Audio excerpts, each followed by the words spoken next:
Ganda. Alex, camera na naman yung inaatupag mo. Kailan ka ba magsiseryoso? Pag-nursing ka na kasi. Ma, ito na naman po tayo. Ito po yung gusto ko, ma. Mag-filmmaking po. Ito po yung passion ko, ma. Passion? Anak, privilege ang passion. Hindi ka mapapakain. Ma, hindi naman po ito basta-basta passion lang eh. Gusto ko po magkwento. Magbigay inspirasyon sa mga tao, ma. Inspirasyon? Anong klaseng inspirasyon? Anak, walang pera dyan sa pinaggagawa mo na yan eh. Pero ma, gusto ko po sundin yung pangarap ko, ma. Tandaan mo, hindi lang passion ang kailangan ng tao para magtagumpay. Nakakaraos tayo dahil nagsasakripisyo ako. Kung diyan ka lang aasa, sige nga, paano mo bubuhayin ang sarili mo, ha? Paano ko magbabayad ng dapat bayaran? Dito sa bahay, hindi ka nga maasahan eh. Pinggan, hindi mo nga mahugasan. Si Lola nga po, sinusuportahan ako. Pero po kayo, bakit po kayo ganyan? Alex, ang lola mo, malakas ang loob, oo. Sinunod niya yung gusto niya. Pero hindi mo ba naisip na ako, sinakripisyo ang gusto ko para sa'yo.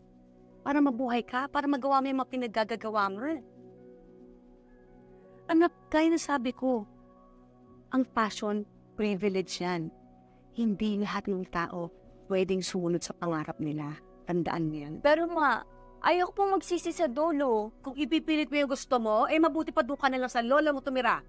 Para maintindihan mo kung gaano kahirap ang buhay ngayon. Total, wala namang kakwenta-kwenta yung gusto mong gawin.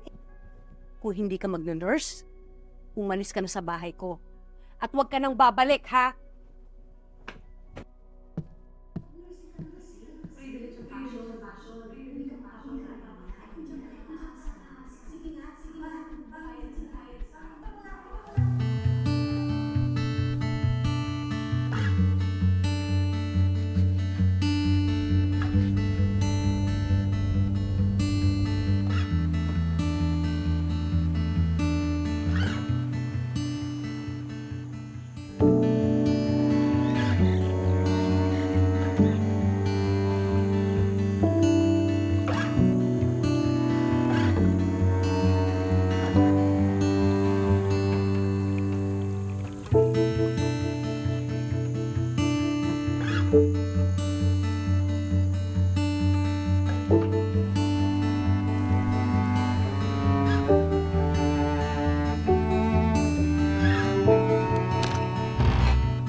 Alex, apo, punuin mo ang iyong buhay ng idealismo at ipagpatunay mo ang pakikipagsapalaran sa mundong mapait.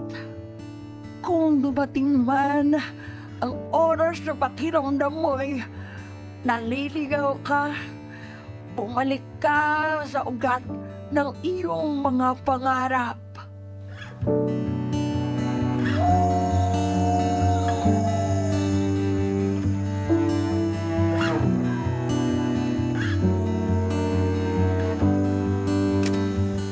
Sa bawat kuha ay kasing kwenta nito ang kwentong gustong ilarawan. Ang bawat kwento ay kasing kwenta ng istoryang nakaraan. Ang kwentong di malilimutan kailanman.